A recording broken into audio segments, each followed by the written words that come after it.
very quickly here, a lot of you have asked questions about the online class that I teach on Saturdays, 2 p.m. to 4 p.m. Eastern Standard Time, Ancient Kemet, the Moors, and the Maafa, Understanding the Transatlantic Slave Trade, what they didn't teach you in school. So we deal with thousands of years of history, and we deal with what leads up to the transatlantic slave trade taking place.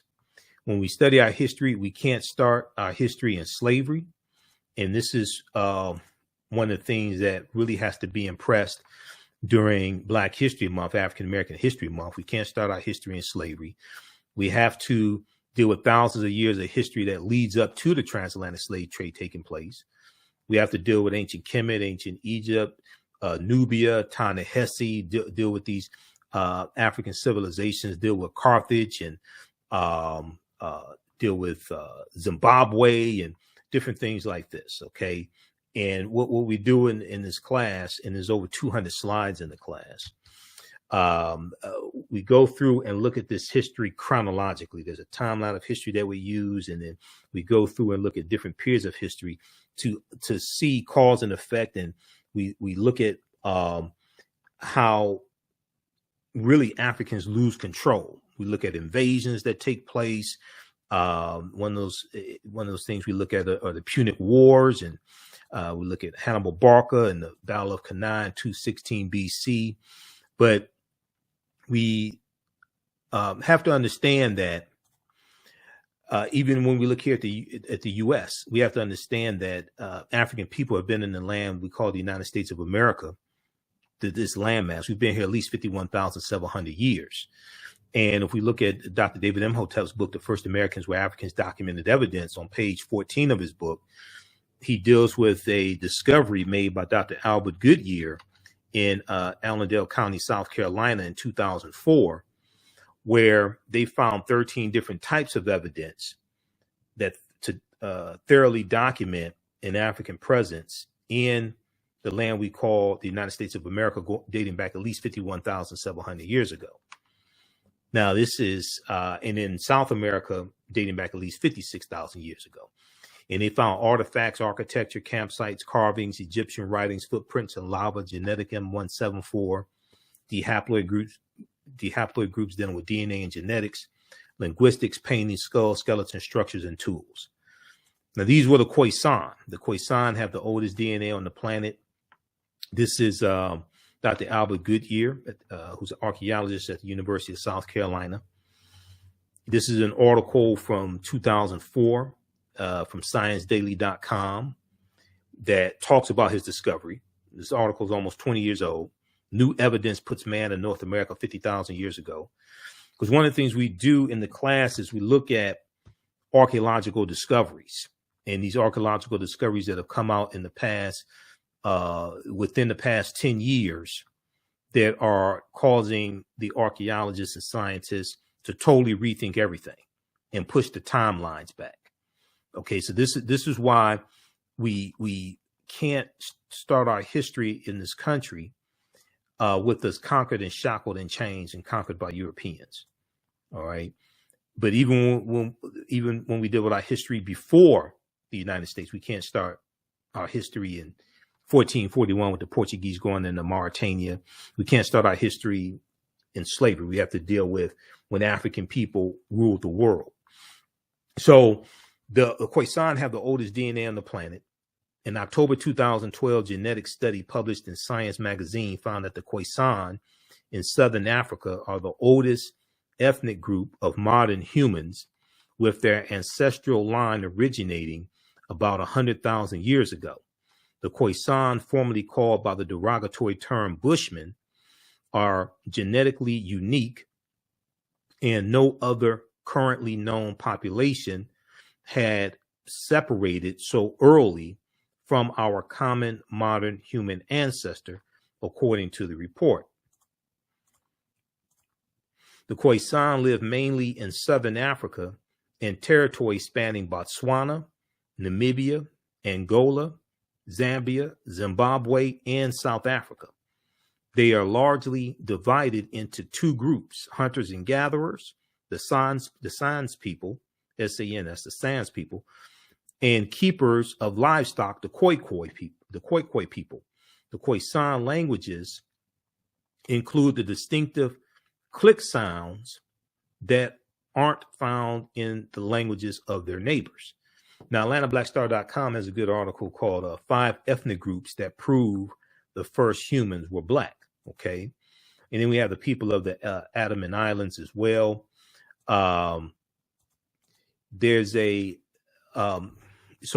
number of different archaeological discoveries that we look at that will totally blow your mind, and they're causing the archaeologists and paleontologists and scientists to understand that all of this is much older than we thought, and they have to keep pushing the timelines back.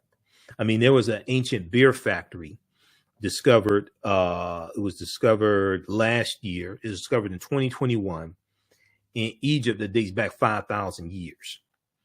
But this discovery right here, New York Times has an article from February 2010 on Crete, new evidence of very ancient mariners. On Crete, new evidence of very ancient mariners. And this discovery deals with on the Greek island of Crete, which has been an island for more than 5 million years. They found stone tools that date back at least 130,000 years ago. They found stone tools that date back at least 130,000 years ago. And they said this is looked at as evidence, because it's considered strong evidence for the earliest known seafaring in the Mediterranean. Now, Crete has been an island for more than 5 million years, meaning that the tool makers must have arrived by boat. You're talking about 130,000 years ago. Okay. And one of the things Dr. David Imhotep deals with is how we were sailing 130,000 years ago. So this seems to push the history of Mediterranean voyaging back more than 100,000 years, specialists in Stone Age archaeology say. Previous artifact discoveries had shown people reaching Cyprus, a few other Greek islands, and possibly Sardinia no earlier than 10 to 12,000 years ago. So this is causing them to have to rethink everything. Okay, you have the lost city of Egypt, Tanis Heraklion, which what they found was revealed in 2013. This was a city in Egypt built about 8th century BC or BCE, before the Common Era, and it was swallowed into the sea. It was swallowed into the sea about 1,200 years ago. Okay, Tanis Heraklion, and they found 16-foot tall statues. They found 64 ships, okay, at the bottom of the sea. This is what they found, but they found all this evidence of this lost city of Egypt, Tanis Heraklion. They found 700 anchors, countless gold coins. This discovery was revealed in 2013. So I remember when it was revealed, I talked about it when it came out, okay? All right, now, when we look at the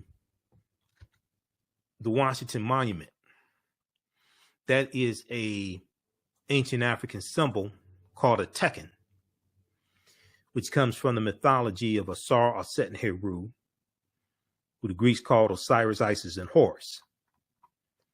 And there were about 1,200 Tekkenu all throughout ancient Kemet. We know that the foundation of Freemasonry comes out of ancient Kemet as well, comes out of the teaching from the lodges, the mystery systems, out of ancient Kemet. And 50 of the 56 signers of the Declaration of Independence were Freemasons. Egypt. So there's some books that we reference in the class. You don't have to buy any of the books to follow along. But one of them is Egypt on the Potomac by Tony Browder. And I've interviewed, Browder's a friend of mine. I've interviewed him a number of times. Brilliant historian and archaeologist. There were approximately 1,200 Tekenu built in ancient times, but only about a dozen are found in Egypt today. Many of the Tekenu removed from Egypt are now in Istanbul, Turkey, London, England, Paris, France, Berlin, Germany, Vatican City in Italy, Rome, Italy, Vatican City, and elsewhere throughout the world. The Tekenu for plural, are now called obelisks by their new owners, and few know their origin or that they symbolize the resurrection of the African king Asar, or the African king Asar from the mythology of Asar, Set, and Heru. Now, the word Mason is derived from the Latin words mass and sun. Mason means child of light and expresses the desire to pursue light, which is a metaphor for the sun, which symbolizes knowledge. So for eons,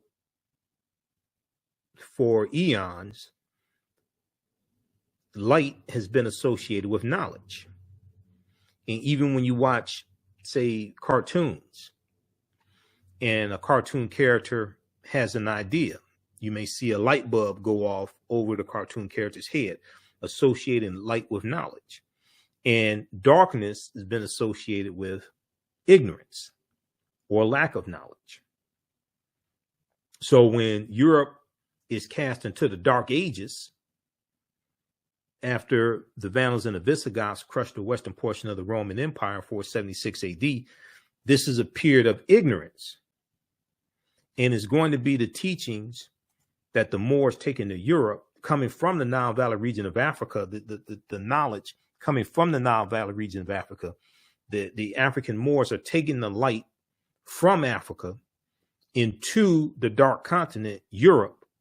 And this knowledge brings Europe out of the Dark Ages. Okay, it brings them out of the Dark Ages, late 1400s. And then they go into the next age, like early 1500s, you go into the next age, which is the Renaissance age, which is a period of enlightenment, light in reference to knowledge. The Renaissance age, a period of enlightenment. The term child of light or sons and daughters of light was first used to identify students who had completed 42 years of study in the temples of ancient Kemet. Many Masonic temples were modeled after the temples of Kemet, places where light or knowledge was imparted in a series of steps or degrees. So George G.M. James talks about this in Stolen Legacy. The concept of liberal arts colleges comes out of ancient Kemet, comes out of ancient Africa. And he taught in Stolen Legacy, he talks about the 7 liberal arts, the arithmetic and the rhetoric and the logic, different things like this. And the concept of going to an institution of higher learning and getting your credentials in a series of steps or degrees comes out of ancient Africa. So associate's degree, bachelor's degree, master's degree, philosophy degree, PhD, etc. These are ancient concepts. Okay, so Masonic temples are considered houses of light or temples of learning.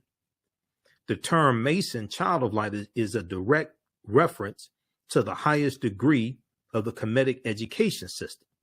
Okay. The 33 degrees of instruction within Freemasonry represent a fraction of the 360 degrees of instruction that comprise the Kemetic system of education. Yet with less than 10% of the wisdom of ancient Kemet, of ancient Africa, Freemasons have held positions of influence and power throughout the world for over 200 years. Read page 33 of Egypt on the Potomac by Tony Browder.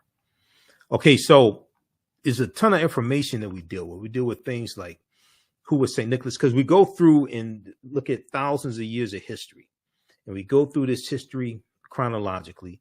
We deal with some of the history of the Moors and going into the Iberian Peninsula, which is today known as Spain and Portugal, 711 AD. We look at some different African civilizations, Ghana, Songhai, and Mali, and Zimbabwe, and Carthage, and Nubia, and Abyssinia, Ethiopia. But when we look at St. Nicholas, first of all, a lot of the early Christian saints were African saints. A lot of early Christian saints were Africans.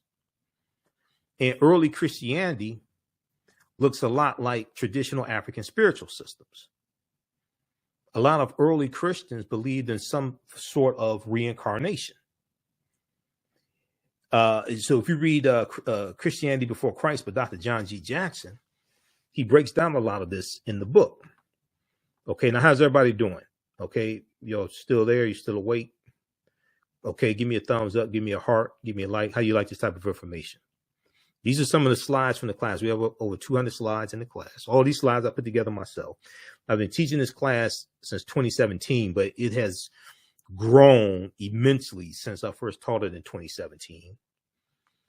And if you've taken any of my online classes in the past, be sure to email me at ahnshow@africanhistorynetwork.com, because you'll get 50% off these classes. So this class here, this one meets on Saturdays, 2 p.m. to 4 p.m. Eastern Standard Time. So we do the sessions live. All the sessions are archived and recorded. You can go back and watch it anytime. In class, you can see me. I can't see you. I don't take attendance, anything like that. All right. This is ancient Kemet, the Moors, and the Maafa, understanding the transatlantic slave trade, what they didn't teach you in school. The term Maafa is a Kiswahili term which refers to the Great Disaster. It refers to our Holocaust, okay, which is totally different than anybody else's. This is not trying to take away from other disasters that have happened to other people, but ours is entirely different. All right. And so this is you can use this information with your children also. I would say the information is PG-13. The other class that I teach is, so this class is on sale $60, regularly $130. And after there's also bonus content that you get as well. So there's 15 bonus lectures that you'll get from me that make up the Michael Imhotep 15 lecture bundle pack. We have it in DVD format, the 15 DVD bundle pack, but you're going to get it in digital format when you register for this class. Okay, you get 15 of my lectures that are included in this bundle pack also. In the second class I teach on Sunday is From the Civil War to the Civil Rights Movement of Black Power, 1865 to 1968. That's on sale $60 also, regularly $130. And that's 2 p.m. to 4 p.m., same format. And we have them, both classes, in the bundle pack for only $100, regularly $260. Okay. All right. So we posted a link here, and it's at our website, AfricanHistoryNetwork.com. If you have any questions, be sure to email me at ahnshow@AfricanHistoryNetwork.com. And if you want me to do a modified class for your church, for your study group, your organization, your fraternity, sorority, etc., email me as well. We can set that up. So when we deal with St. Nicholas, this intersects with Sinterklaas, which is Dutch for St. Nicholas, and the religious figure Sinterklaas that we see worshipped in the Netherlands and Holland, things like this. And then this also gets into Black Pete, Zwarte Piet, who is a Moor, Black Pete the Moor. And you have these Europeans who have a parade and celebrate Zwarte Piet and Black Pete. And they put on blackface, and Afro wigs, okay, and they this right here, they put on blackface and Afro wigs, all right, and they celebrate the coming of Sinterklaas and Black Pete. Now, from Sinterklaas, from this religious figure of Sinterklaas, you get the secular figure, the mythological figure of Santa Claus. Okay, and Sinterklaas is introduced into the U.S. in the early 1700s by the Dutch. And you're going to have the cartoonist Thomas Nast. The cartoonist Thomas Nast, N-A-S-T, is largely credited with creating the secular figure of Santa Claus, the jolly fellow, fat, red and white suit, things like this. But that comes from Sinterklaas, which comes from the Netherlands. But if we look at Bishop Nicholas of Myra, which is modern day Turkey, he was a Greek Orthodox bishop born in 280 AD. He was African, by the way, as well, as many of your early saints were. He was born to wealthy parents and gave away his inheritance to the poor. He's a patron saint to children, seamen, prostitutes, pawnbrokers. And patron saints are saints who are said to watch over different groups of people. These are patron saints. And the concept of the patron saints is going to come from the Neteru, because when you study the Neteru, coming out of ancient Kemet, and you have like Ma'at and Auset. Auset is associated with love and fertility. Auset, the mother of Heru, and we know that this is where you get the first Holy Trinity of Asar, Auset, and Heru. Heru, born of a virgin birth, December 25th, which ties into astronomy. All right, and you deal with. I've done a whole presentation dealing with the winter solstice and why Christmas is celebrated on December 25th. We deal with that in the class as well. There's a whole separate lecture I've done dealing with that in ancient Kemet, the winter solstice, and the history of Christmas. But Christ is not a name, it's a title, dealing with anointed or the anointed one. Christ coming from the Greek Christos, coming from the Kemetic ka rest, ka meaning spirit, rest meaning to rise. When you study all this, it takes you right back to ancient Africa or Sumer or Mesopotamia, and we're dealing with a retelling of ancient stories. We're dealing with a retelling of ancient stories told over and over again, adapted to various people's cultures throughout thousands of years. Okay, and their ethnicity is put on it, their names are put on it, and their ideology that coming from their culture. Their mores, their cultures, things like this are infused into these stories. When you look at in Europe, they were worshiping the Black Madonna and Child even before the Moors go into Europe, which comes from Asar, Auset, and Heru.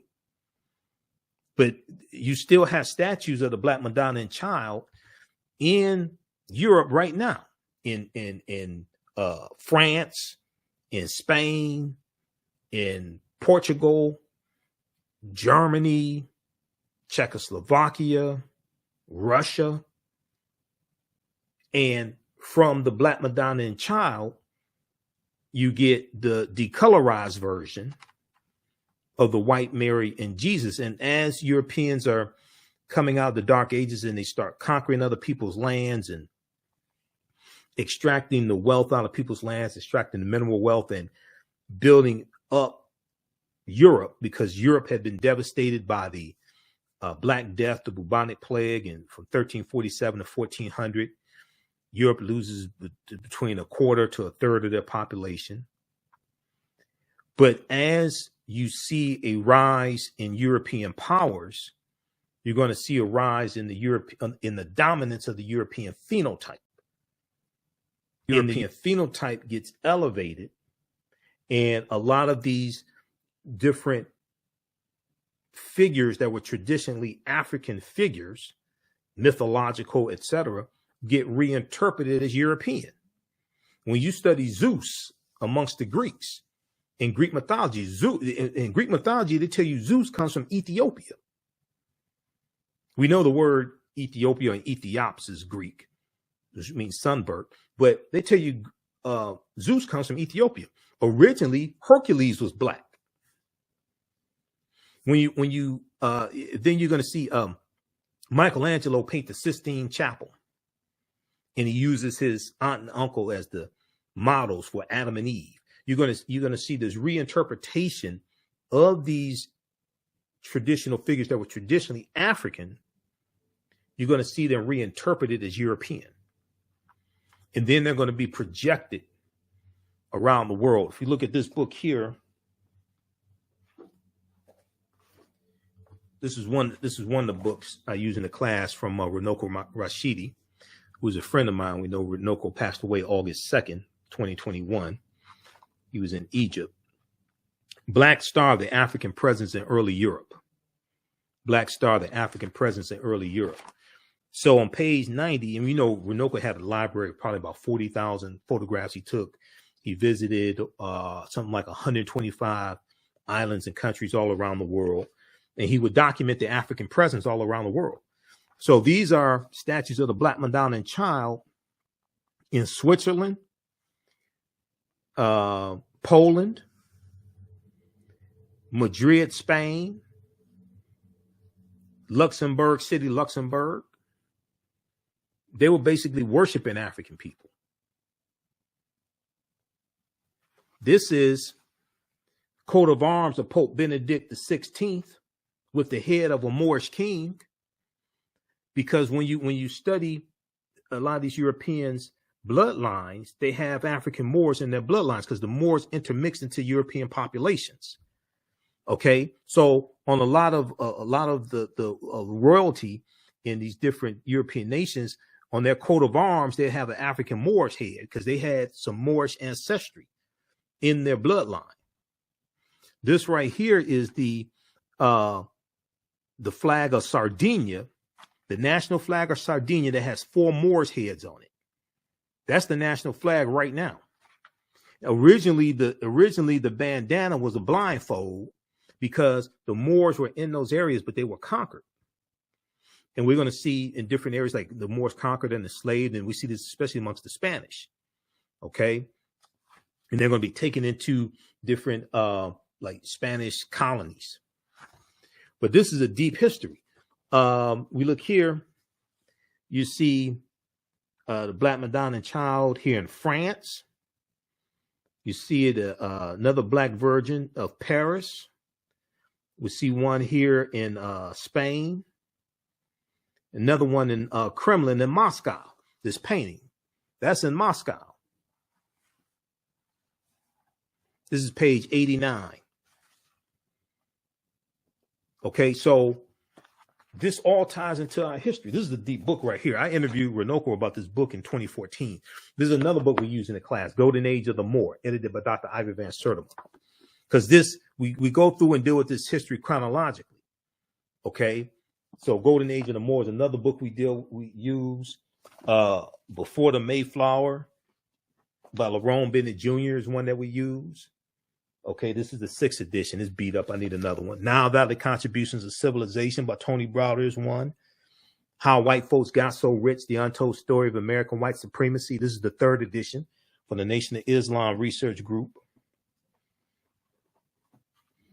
The Egyptian Philosophers, Ancient African Voices from Imhotep to Akhenaten by Dr. Malefe Kete Asante. Now, you don't have to buy any of these books to follow along in class. I use these for reference. We cite different parts of the book. This right here, the Declaration of Independence and Other Great Documents of American History. I use it more so in the second class I teach, from the Civil War to the Civil Rights Movement and Black Power, 1865 to 1968. This one right here. This is probably about $2 from Dover Books. This is a really good one. It has Declaration of Independence, U.S. Constitution, all that stuff in there.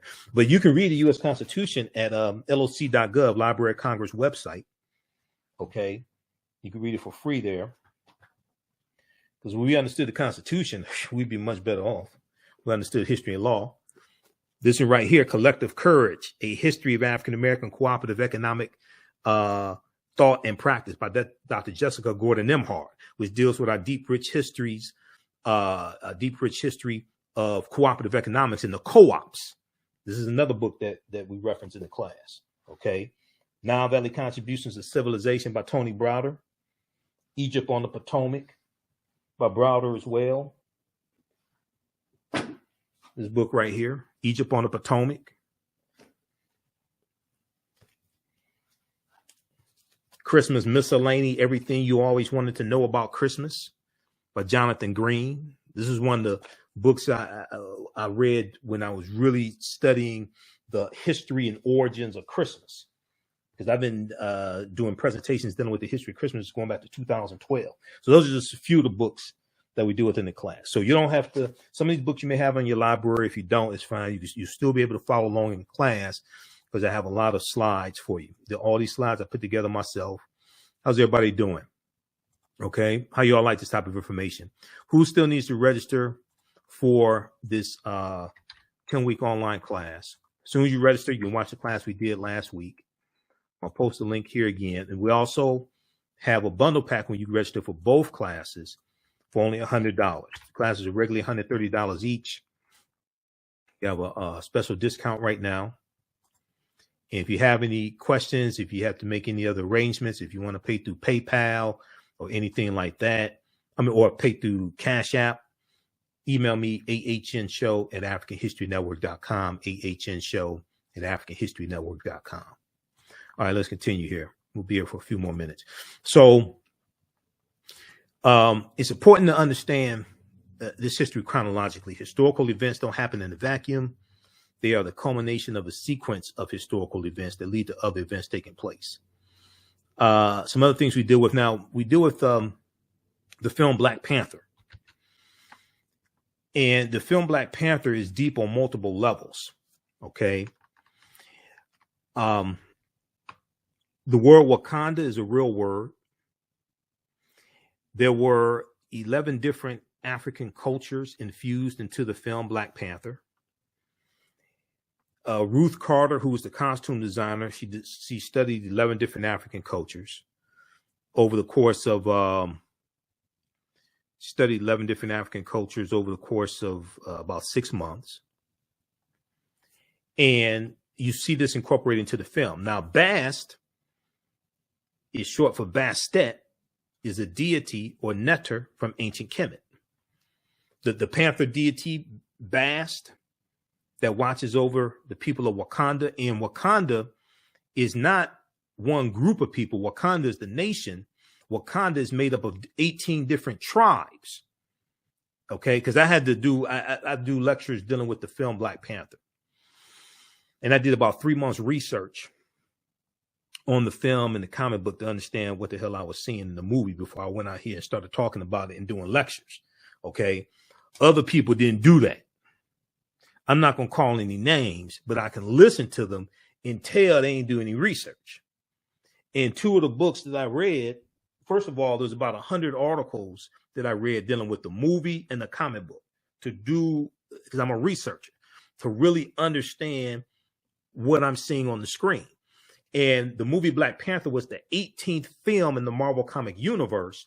And all those films have an interconnected storyline. And then there were 4 other films in that sequence, in that interconnected storyline. So you have to understand the interconnection between the movies to understand what you're seeing in the movie.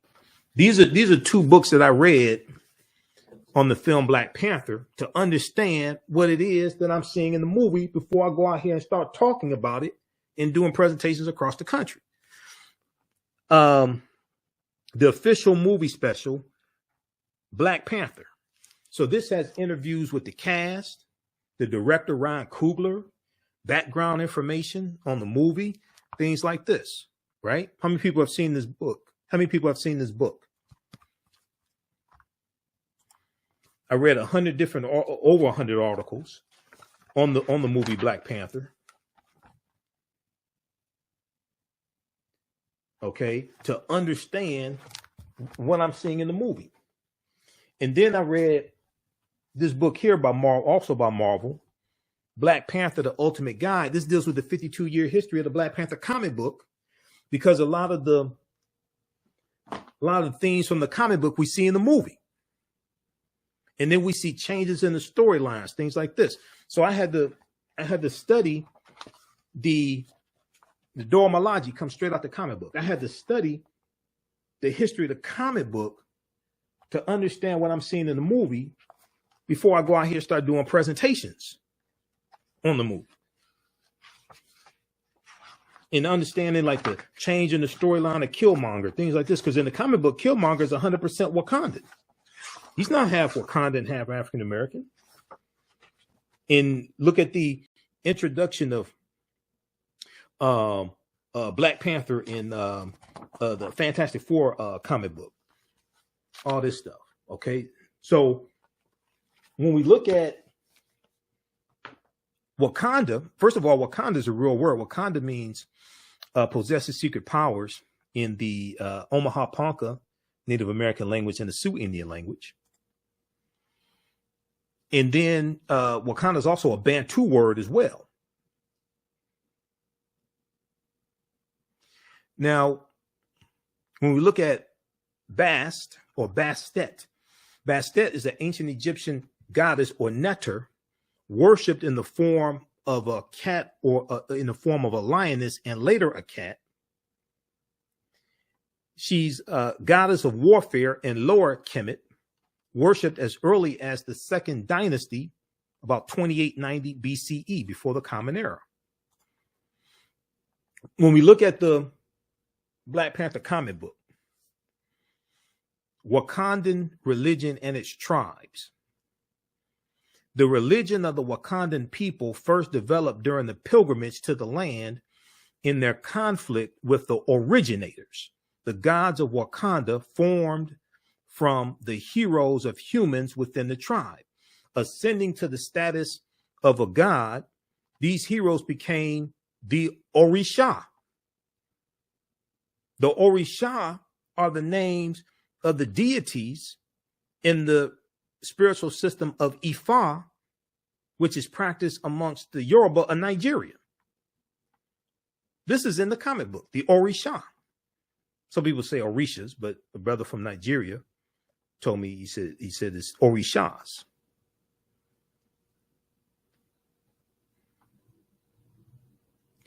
Ascending to the status of a god, these heroes became the Orisha, taking the names Koku, Thoth, Thoth. Thoth is what the Greeks call Dahuti. Dahuti is the deity, the neter, that delivered the Annunciation to the Virgin Auset that she's going to give birth to Heru. It's called the Annunciation. That's Dahuti. Bast comes from Bastet, Mujaji, Ptah. Ptah is one of the original Neteru. Okay, Ptah is one of the original Neteru. It was right behind me. Picture of Ptah. This is in the Black Panther comic book. And Niami. The Orisha's origin. Let me flip back over to this. Hold on.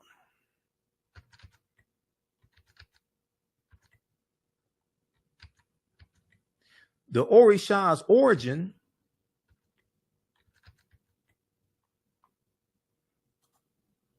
okay, I'm going to go back to that slide. Hold on. What can I see this here?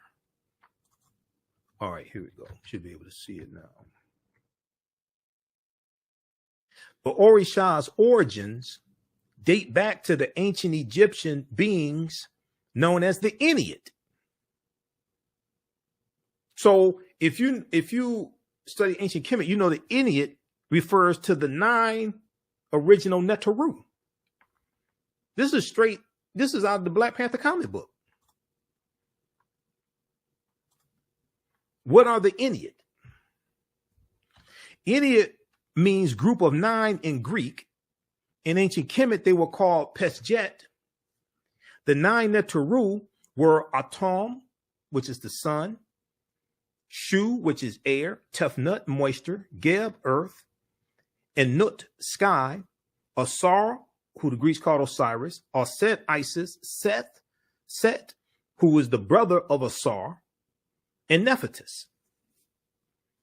This is known as the Ennead, which comes straight out of ancient Kemet, but that's in the Black Panther comic book.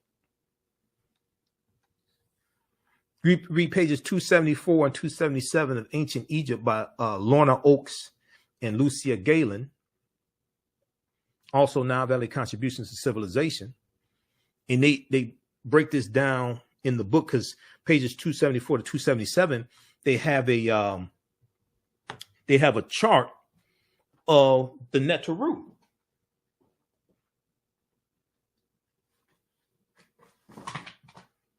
This book right here. They have a chart of the Neteru. And so we show you this in the class. We go through and break all this stuff down and put it into, or like organize all the information. They have a chart of the deities of the Neteru and their attributes. And from the Neteru, this is where we get the concept of the saints. Because in Christianity, and contrary to popular belief, the Catholic Church wasn't founded until mid 11th century AD. It's going to be the Eastern Orthodox Church that we see early on. So when you had the Council of Nicaea in 325, that's not the Catholic Church. Catholic Church is not founded until centuries later. That's the Eastern Orthodox Church. That's the Eastern Orthodox Church that we see when in 431 or 432 AD, Pope Celestine I sends a British slave named Patrick into Ireland to convert the Irish to Christianity. Catholicism doesn't exist, and he's fighting against the Druids and killing the Druids. This is how we get the myth of Saint Patrick, and they say he drove the snakes out of Ireland. But the Druids are dealing with a watered down version of teachings coming out of ancient Kemet, and they wore on their helmets, they wore a cobra, or they have a uraeus on their helmets, and they were known as the snake people. We also deal with things like because we deal with the Crusades, starting at about 1096 AD, 1095, 1096 AD, the Crusades. And we know during the Second Crusade, you have the Knights Templar formed in 1118 AD. The Knights Templar are they're learning from the Moors, and they become very powerful. And the Knights Templar in France, they're going to be disbanded October 13th, 1307. And we deal with this whole thing called frigatriskaidekaphobia, which is the fear of Friday the 13th, and triskaidekaphobia, which is the fear of the number 13. And there's history behind it, and part of that deals with the Knights Templar, Friday the 13th, 1307, losing power. But the teachings of the Knights Templar go underground, and they resurface as the Freemasons and Rosicrucians and these different other secret societies or societies with secrets. But these are watered down versions of the teachings that the Moors take into Europe that come from ancient Africa.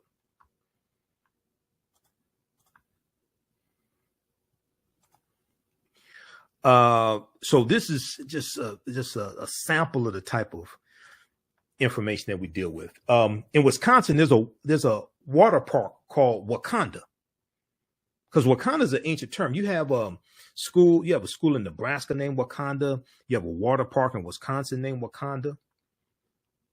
Because I did a lot of research on this, right? So you'll see some different spellings of the name Wakanda. But Wakanda is the great creator power of the Osage, Omaha, and Ponca Native American tribes. But we know the first Americans were Africans when we actually study this history, in this chronology of this history. This takes us back to Dr. David Imhotep's book. The first Americans were Africans, documented evidence. Wakanda is an abstract, omnipresent, creative force who is never personified in traditional Siouan legends, and in fact did not even have a gender before the introduction of English with its gender-specific nouns. You can check out native-language.org for more information, but there's other information out there on Wakanda, which is an ancient term. Located in Wakanda Park in Menominee, Wisconsin, on the shore of Lake Menominee, this group is what's left of once large cluster of mounds that were submerged when Lake Menominee was created by damming Red Cedar River. Out of 17 submerged mounds, 14 were excavated by archaeologists.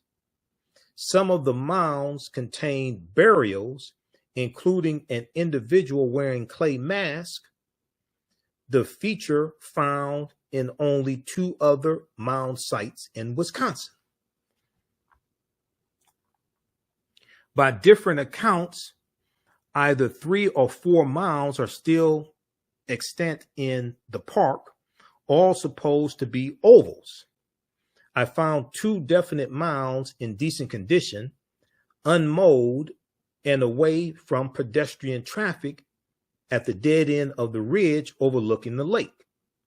Nearby, there was a raise in the ground that might have been a 3rd mound, but is pretty low and mowed with the rest of the disc golf course on which it's located.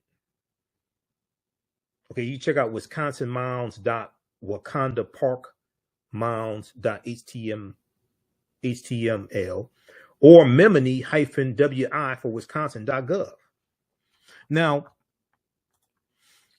in doing this research, so I was looking, and they have this historical marker, this whatever this is, this sign, this like historical marker here at the Wakanda Park in Wisconsin. And it talks about a group of ancient mortuary mound, and it talks about prehistoric Indian mounds. And they talk about these early mound builders. So this is a deep history. Okay, so these are just a few of the things we deal with. We talk about Carthage and Hannibal Barca and the Battle of Cannae in 216 BC, and Carthage being destroyed in 146 BC by the Romans. We deal with Ghana, Songhai, and Mali, 3 great West African nations. We talk about the Moors as well. And everything we taught Europeans came back to kick us in the behind. We deal with, according to the Oxford English Dictionary, the Moors as early as the Middle Ages and as late as the 17th century were commonly supposed to be black or very swarthy, and hence the word is often used for Negro. Early in the 8th century, after a grim and extended resistance to the Arab invasions of North Africa, the Moors joined the triumphant surge of Islam. Following this, they crossed over from Morocco over to the Iberian Peninsula, which is today known as Spain and Portugal, where their swift victories and remarkable feats soon became the substance of legends. In 710 AD, or Common Era, Tarif, with 400 soldiers and 100 horses, all Berbers, successfully carried out a mission in southern Iberia. Tarif, an important port city in southern Spain, is named after him. This was a reconnaissance mission to get the lay of the land and see what they were up against. It is clear, however, that the conquest of Spain was undertaken by Tariq ibn Ziyad. Tariq was in command of an army of at least 10,000 men. And where they land when they go in 711 AD it's a rock promontory called Jebel Tariq, or Tariq's Mountain, also known as Gibraltar or the Rock of Gibraltar. And this is named after Tariq ibn Ziyad. So we go through and we look at everything from Christopher Colon to Publius Cornelius Scipio Africanus, who is attacking Carthage. We look at what Columbus is central to really understanding the spread of the transatlantic slave trade and where he went on his 4 voyages. And the nations that he conquered, the island nations that he conquered, like Jamaica and Dominican Republic and Haiti on the island of Hispaniola, which he called La Isla Española, which is anglicized to Hispaniola, okay, refers to the Spanish island. So the western third of the island of Hispaniola was a colony they called Santo Domingo amongst the Spanish. When the French take over the colony in 1697 from the Spanish, they call it Saint Dominique. And we know there's a revolution in 1791 in that colony. And when those Africans declared their independence January 1st, 1804, they called it Haiti, which is the Taino name, Haiti. And we call it Haiti. But those nations of Haiti, Santo Domingo, Dominican Republic, Cuba, which Columbus conquers on behalf of the Spanish crown in 1492, Puerto Rico, which he conquers in 1493 on behalf of the Spanish crown, those island nations have never recovered for what happened to them over 500 years ago. They're still dealing with the side effects of what happened to them over 500 years ago. And the British take over Jamaica from the Spanish. The French take it over from the Spanish. But when we look at where Columbus goes on his 4 voyages, see, Columbus helped lay the foundation for slavery, racism, capitalism, the exploitation of indigenous people. And then we see that we're going to have the Asiento de Negros signed by King Charles V in 1518, which really expands the transatlantic slave trade and causes direct transports of Africans from Africa directly to the Spanish colonies without having to go into Spain first. The Asiento de Negros.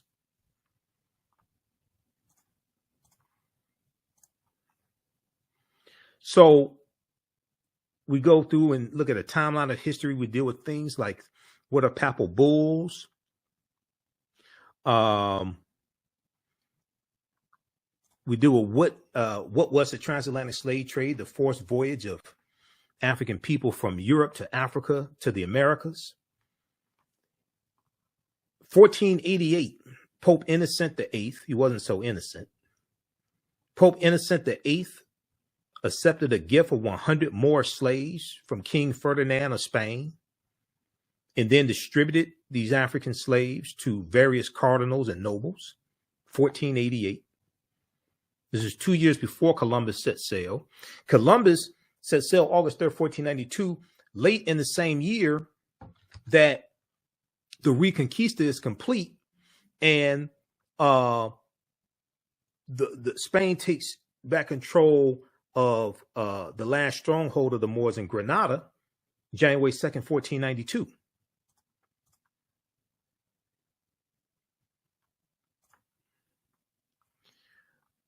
When we look at, let me see here. What was the Middle Passage? So the Middle Passage was the leg of the triangular trade from Africa to the Americas, or what Europeans call the New World. Manufactured products such as rum and textiles were, or weapons and gunpowder, etc., were taken from Europe to Africa in exchange for Africans who would become slaves or exchange for gold and silver. These Africans were then sold in the Americas, in the Caribbean, for raw materials such as sugar and molasses. And one of the things that they're doing, especially amongst the Spanish, and the French do this also, they set up sugarcane plantations in these colonies because sugarcane grows in warmer climates. So Jamaica and Haiti and Cuba and Puerto Rico are excellent climates to grow sugarcane. And sugarcane was a big commodity even before cotton became king.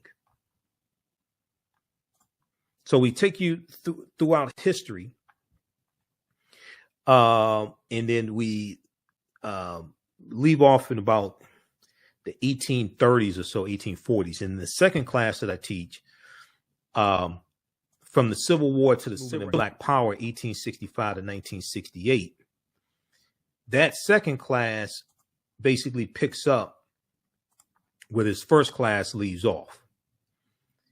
And the reason why is because the second class is a 10-week online class. There's so much information that I had that I couldn't deal with. See, that the period of time from 1865 to 1968 is a crucial period of time. And we're dealing with the Civil War. We're dealing with the Special Field Order number 15, 40 Acres and a Mule, all this history. Okay. So the second class, from the Civil War to the Civil Rights Movement and Black Power, 1865 to 1968. We go through in each class, we analyze about a 10, 15, 20-year period of time. We start in 1803 with the Louisiana Purchase, which is tied to the Haitian Revolution of 1791. And France sells the land that they have here in the U.S. They sell that land for about $15 million to the U.S. in 1803. And that deal was signed off on by Thomas Jefferson, President Thomas Jefferson. So the Louisiana Purchase basically doubles the territory of the U.S. at that time. And they're going to carve out about 15 states out of this territory. Louisiana Purchase of 1803, which is tied to the Haitian Revolution. And the Louisiana Purchase of 1803 brought into the United States about 828,000 square miles of territory from France. France had no right to the land. This land basically stolen from Native Americans and African people who were already here. But this doubled the size of the U.S. What was known at the time as the Louisiana Territory stretched from the Mississippi River in the east to the Rocky Mountains in the west, and from the Gulf of Mexico in the south to the Canadian border up north. Part or all of 15 states were eventually created from the land deal, which is considered one of the most important achievements of Thomas Jefferson's presidency. You check out history.com, official website of the History Channel. They have some good information there on Louisiana Purchase. So we go through and look at this history. We look at we look at this history chronologically as well. We look at Texas becoming part of the Union in 1845. We look at Texas winning their independence from Mexico in 1836. Mexico winning their independence from Spain in 1821. Vicente Guerrero becoming the second president of Mexico in 1829. He's of African descent. He abolishes slavery. We look at the Alamo, the fight over the Alamo, the fort, 1836. Look at the Mexican-American War, 1846, 1848. Okay.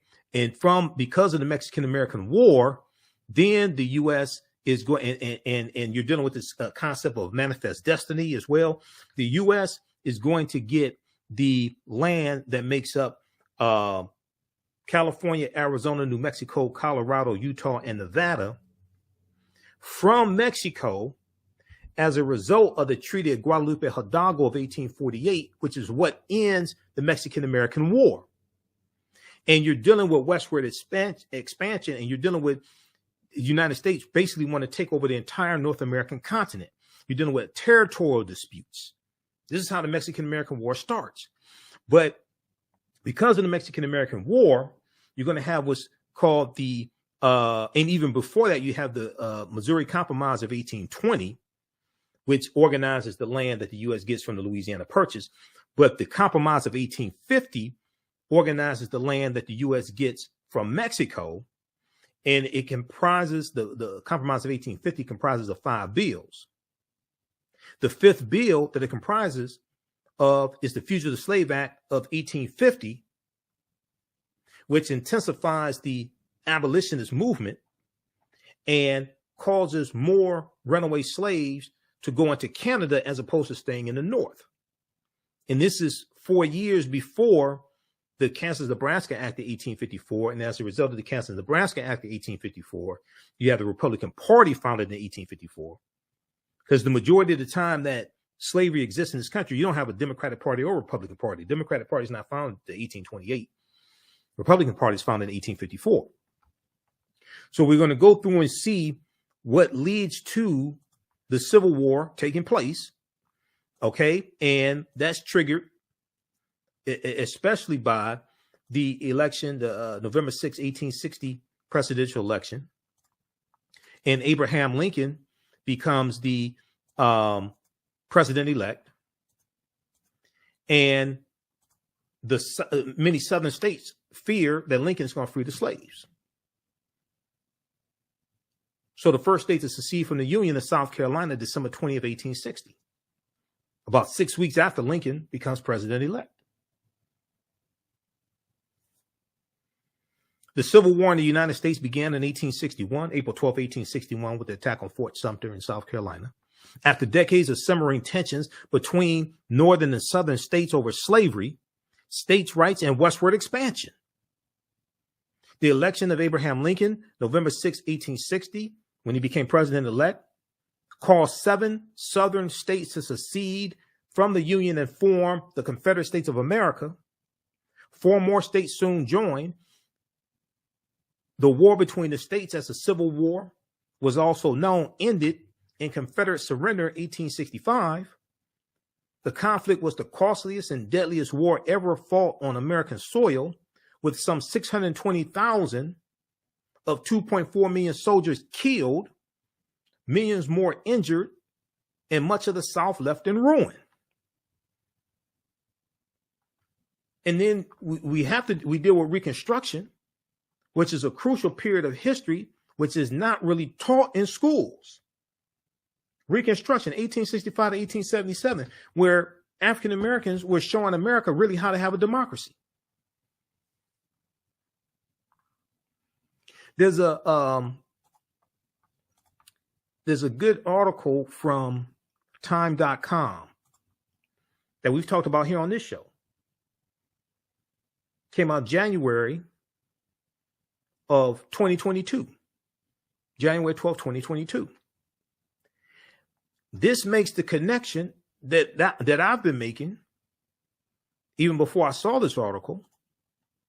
This makes the connection between the political violence targeting African Americans and white Republicans during the Reconstruction era. It makes the connection between that and the January 6, 2021 insurrection, instigated by the traitor-in-chief, Donald Trump. A new report finds that 45 states are failing to teach students about the period that shaped race relations after the Civil War. That's the Reconstruction era. A new report finds that 45 states out of 50 are failing to teach students about the period that shaped race relations after the Civil War. We're still dealing with the effects of the Civil War and Reconstruction. Reconstruction ended in 1877. We're still dealing with those effects today. In the aftermath of the insurrection, January 6, 2021, at the U.S. Capitol, many leading historians drew parallels between the violence and the Reconstruction era, the period of political revolution directly following the American Civil War. Quote, the events we saw reminded me very much of the Reconstruction era and the overthrow of Reconstruction in 1877, which was often accompanied or accomplished, I should say, by violent assaults on elected officials, which is why you needed the Ku Klux Klan Act of 1871.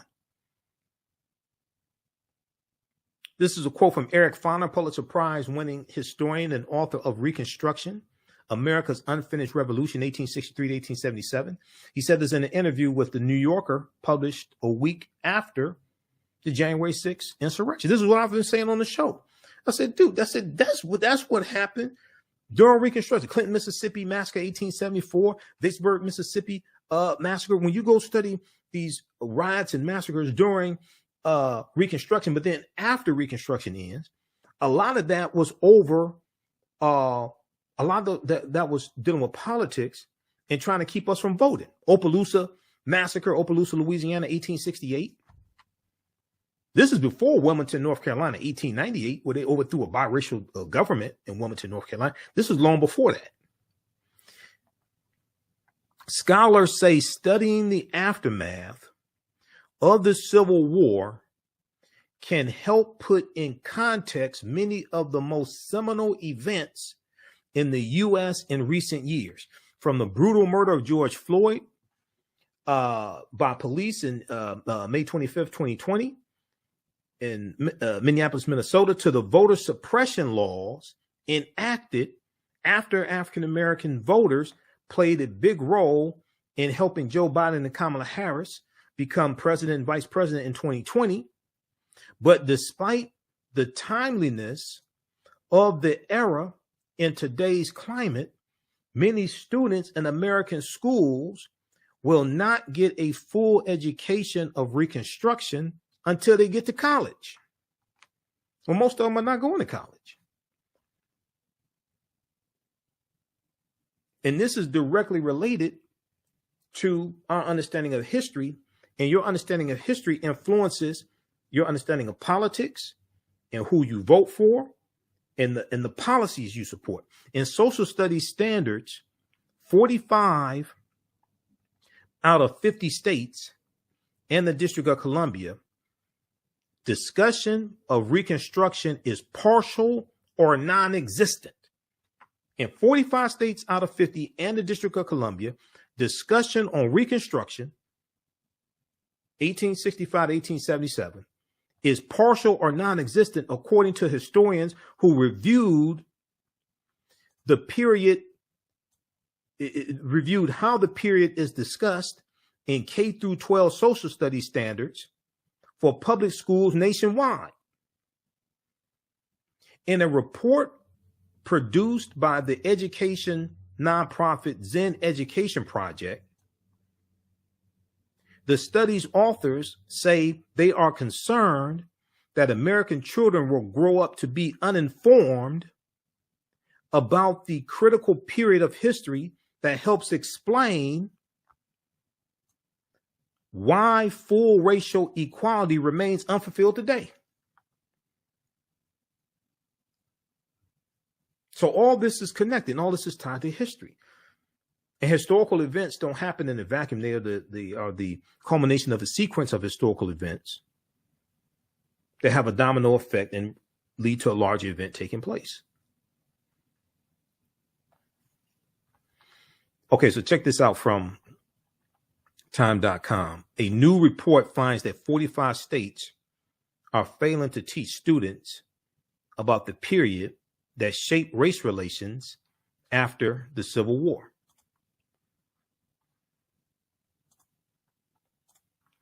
All right, how's everybody doing? How y'all like this type of information?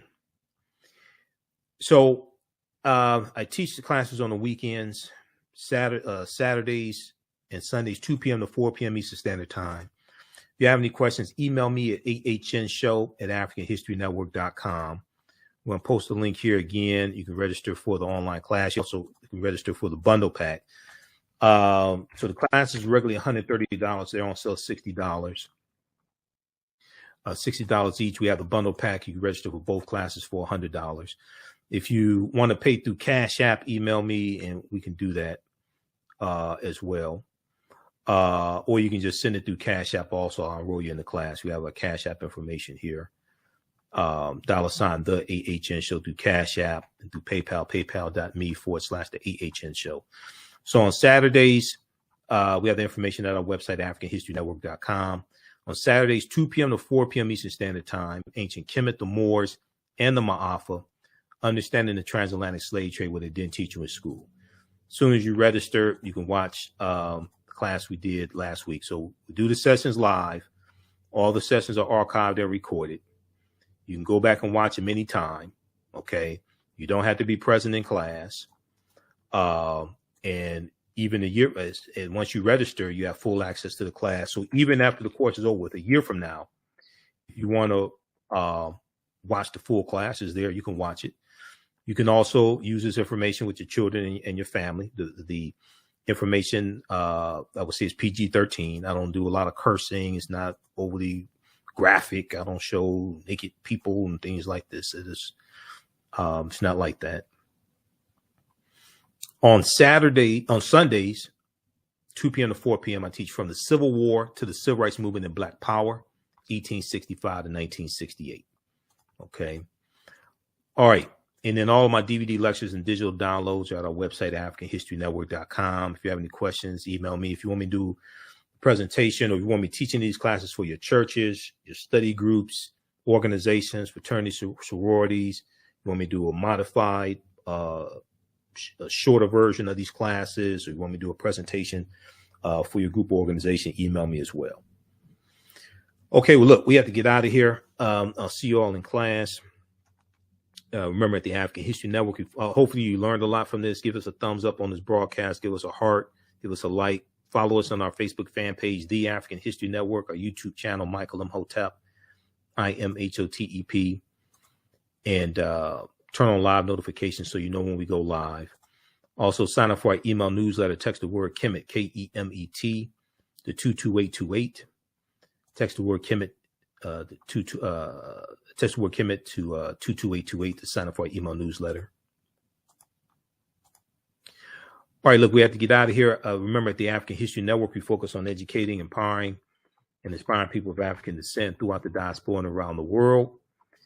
I'll be on Roland Martin Unfiltered on Friday. I'm a panelist usually on Fridays. And, on Sundays, we're here for 2 hours on 9-10 a.m. Superstation WFDF, the African History Network show. We're here for 2 hours on Sundays.